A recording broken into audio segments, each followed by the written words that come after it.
High friends, welcome to my YouTube channel মানসীর রান্নাঘর। আমি মানসী। বাইরে প্রচণ্ড বৃষ্টি পড়ছে, আর এই বৃষ্টির দিনে ঠিক তেলে ভাজা না হলে চায়ের সঙ্গে জমে না। তাই আমি আজকে একটা মুখরোচক তেলে ভাজার রেসিপি নিয়ে এসেছি। আমি আজকে আপনাদের সামনে তৈরি করে দেখাবো পেঁয়াজি। এই পেঁয়াজি তৈরি করতে আমি এখানে 4টে পেঁয়াজকে কেটে নিয়েছি সরু সরু করে। এখানে আছে বেসন। আমি এখানে কিছু মশলা ব্যবহার করব। আমি এখানে 1 চামচ জিরে আর 1 চামচ ধনেকে শুকনো খোলায় নেড়ে নিয়ে আমি গুঁড়িয়ে নিয়েছি। এখানে জোয়ান আছে, এখানে আছে শুকনো লঙ্কা, কাঁচা লঙ্কা, এক টুকরো লেবু, পাতি লেবু, নুন, ধনে পাতা, কারি পাতা, হলুদ, আর আমি এখানে কিছুটা আদা আর রসুন পেস্ট করে নিয়েছি। আমি পেঁয়াজগুলো কেটে নিয়ে ভালো করে ধুয়ে নিয়ে জল ঝরিয়ে নিয়েছি, একদম জল নেই। আর এবার আমি এতে দিয়ে দিচ্ছি 1 চামচ আদা আর রসুনের পেস্ট। এখানে দিয়ে দিচ্ছি আমি 1/3 চামচ নুন, 1/2 চামচ মতন হলুদ, 1 চামচ মতন জোয়ান।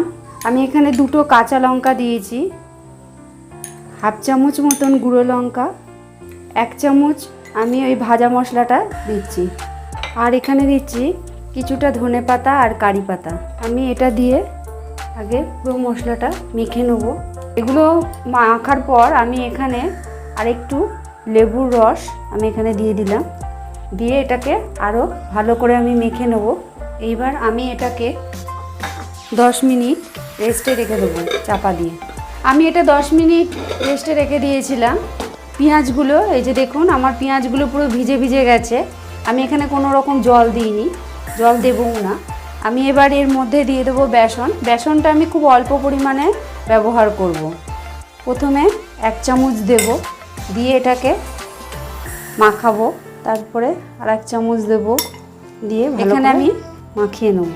আমরা দোকানের যে পেঁয়াজি খাই, সেই পেঁয়াজিগুলো খুব ক্রিস্পি হয়, খুব কুরকুরে হয়। আমরা কি করি, বাড়িতে যখন পেঁয়াজি বানাই, বেসনের মধ্যে আমরা বেসন গুলে নিয়ে তার মধ্যে পেঁয়াজ দিয়ে দিই, সেহেতু আমাদের পেঁয়াজিটা অতটা ক্রিস্পি হয় না। কিন্তু আমি এখানে এরকম করে করব, তাতে কি হবে, দোকানের মতন পুরো খেতে হবে। আপনারাও এই টিপসটা ফলো করবেন। আর কোনো মতেই এই পেঁয়াজির মধ্যে কখনোই জল ব্যবহার করবেন না। জল ব্যবহার করলে তাহলে পেঁয়াজিটা অতটা ক্রিস্পি হয় না, তখন নরম হয়ে যায়। দেখুন আমার পেঁয়াজি এরকম টাইপের হবে। আমি এটাকে ডো কিন্তু তৈরি করতে পারবো না, এরকম ঝুরঝুরেই থেকে যাবে। পেঁয়াজি তৈরি করার জন্য এটাই ঠিক একদম। বেসন আমি বেশি ব্যবহার করি না, একদম অল্প। কিন্তু এটা কখনোই আমি এটাকে এরকম চাপলেও ডো তৈরি করতে পারবো না, এরকম ঝুরঝুরেই হয়ে থাকবে। এবার আমি তেল গরম করব। আমি এখানে কড়াইতে তেল বসিয়ে দিয়েছি, রিফাইন অয়েল বসিয়ে দিয়েছি, দিয়ে তেলটা আমি হাই ফ্লেমে ভালো করে গরম করে নিয়েছি। এবার আমি এই পেঁয়াজিগুলো ছাড়বো। পেঁয়াজি ছাড়ার নিয়ম হচ্ছে, এই পেঁয়াজিগুলো যখন আমি ছাড়বো তখন এরকম করেই ছাড়বো।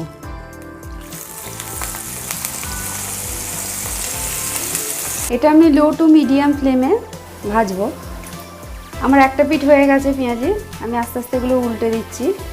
আপনারা যদি এই দুটো টিপস ফলো করেন, এক হচ্ছে বেসন গুলে তার মধ্যে পেঁয়াজ দেওয়া যাবে না, আর 2 হচ্ছে পেঁয়াজিতে কোনো রকম জল ব্যবহার করা যাবে না।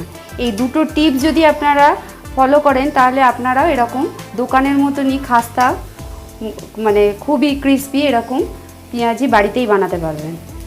হয়ে গেছে আমাদের ক্রিস্পি পেঁয়াজি, বর্ষাকালে চায়ের সাথে একদম জমে যাবে। এটা আপনারাও বাড়িতে করুন, আর কেমন লাগলো বলতে ভুলবেন না কমেন্ট বক্সে। ভালো লাগলে লাইক করুন, শেয়ার করুন। আরও নতুন নতুন রান্না শিখতে হলে চ্যানেলটাকে সাবস্ক্রাইব করুন। আরও নতুন নতুন রান্না মিস করতে না চাইলে বেল আইকন প্রেস করুন। Thank you.